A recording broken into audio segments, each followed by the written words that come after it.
The 4 words that sent a shockwave through the entire Stranger Things fandom.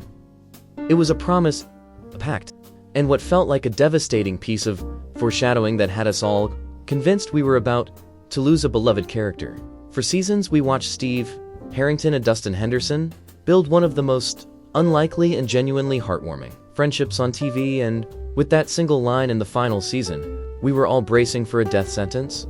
We were baited into believing this pact was the setup for a tragic, heroic end. But the Duffer Brothers gave us something far more powerful. They masterfully flipped the script, using this line not for a literal death, but for an emotional gut punch and a powerful reconciliation no one saw coming. This wasn't a story about one of them dying. It was a story about what happens when their friendship almost does. So how did this pact get so powerful? You have to go back to the beginning. Their friendship has long been one of the show's best. A mix of goofy humor, big brother mentorship, and a genuine unconditional bond. It's a relationship that just shouldn't have worked. In season 1, Steve Harrington was the stereotypical high school king. A jock defined by his hair and his often questionable choices. By design, we weren't really meant to root for him. Then came season 2, and with it, a lost demigod, and a kid named Dustin Henderson who needed help. That random team-up kicked off one of the show's most enduring relationships.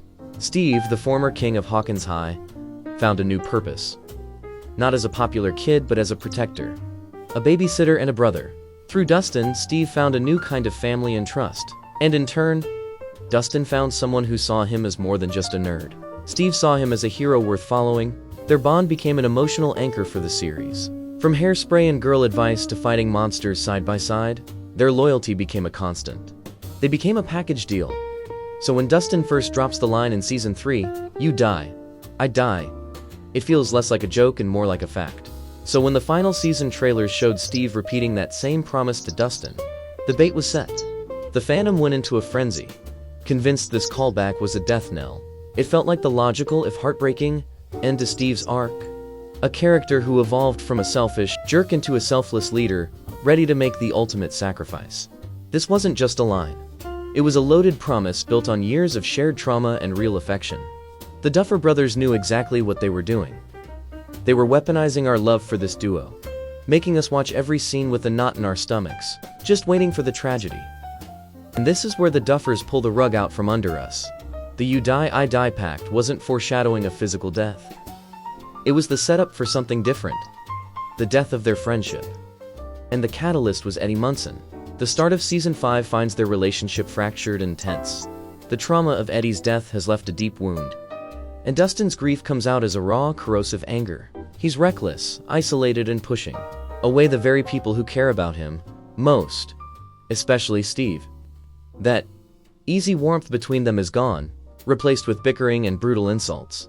For the first time, Dustin isn't letting Steve in. He's viciously shoving him away. He's putting up a wall.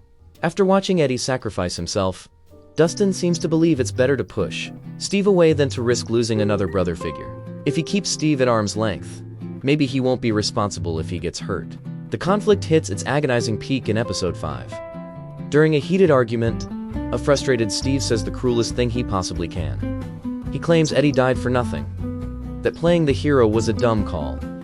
For Dustin, who is still trying to clear Eddie's name, this is an unforgivable betrayal. He fires back, accusing Steve of being fake and just chasing Nancy. It explodes into a physical fight, a brutal confrontation showing two brothers at their absolute lowest. This is the death the pack was pointing toward. Not a monster, but a death born of grief, fear, and words that can't be unsaid. The bond that was the heart of the show was, for all intents and purposes, dead. And it was more painful to watch. So where's the payoff? It doesn't come from a grand heroic sacrifice in battle. It comes in a quiet, terrifying moment on a dangerously unstable ladder. In episode 6, while trying to cross a chasm, Steve once again puts himself in the hero role and starts climbing. And in that moment, Dustin finally breaks. He begs Steve to stop. Not with anger, but with pure terror in his voice. He admits he can't lose another brother. That's the moment everything clicks. Steve finally gets it. Dustin's anger was never about blame. It was about the paralyzing fear of loss. He sees that Dustin's lashing out was just a desperate attempt to protect himself from more pain. In that moment, Steve makes a choice. He chooses Dustin. He comes back down the ladder and they embrace. The ladder collapses moments later, A clear sign that Dustin's intervention saved Steve's life. This is the resurrection. It isn't some dramatic speech. It's an acknowledgement of fear and a mutual decision to choose each other. By healing their fractured friendship, they save each other in a way that's far more meaningful than any fight against the Upside Down. The Duffer Brothers cleverly reinforce this theme later in the finale. During Operation Beanstalk, Steve nearly plummets 500 feet from a radio tower. For a split second, it seems the death theories were right, but the person who pulls him back isn't Dustin. It's Jonathan Byers. Matt Duffer later stated, "Really, it was about him and Jonathan coming together. It was about resolving the last bit of tension in the group, proving that this season's true focus was on resolution, not tragedy. The You Die I Die pact was never a death sentence. It was a thematic promise. It meant that if their friendship died, a fundamental part of who they are would die with it. Their reconciliation wasn't just a sweet moment.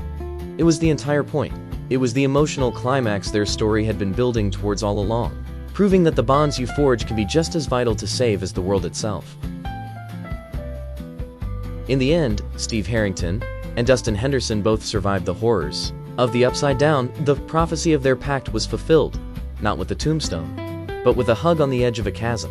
The Duffer Brothers baited us with the fear of physical loss, only to deliver a story about emotional recovery, forgiveness, and the resilience of a bond that became the soul of Stranger Things. 18 months later, we see Steve coaching a little league team, at peace with himself, a journey he never would have completed without the kid who first asked him for help. They didn't just survive, they chose to live, and they chose to do it as brothers. But what did you think? Were you convinced one of them was going to die?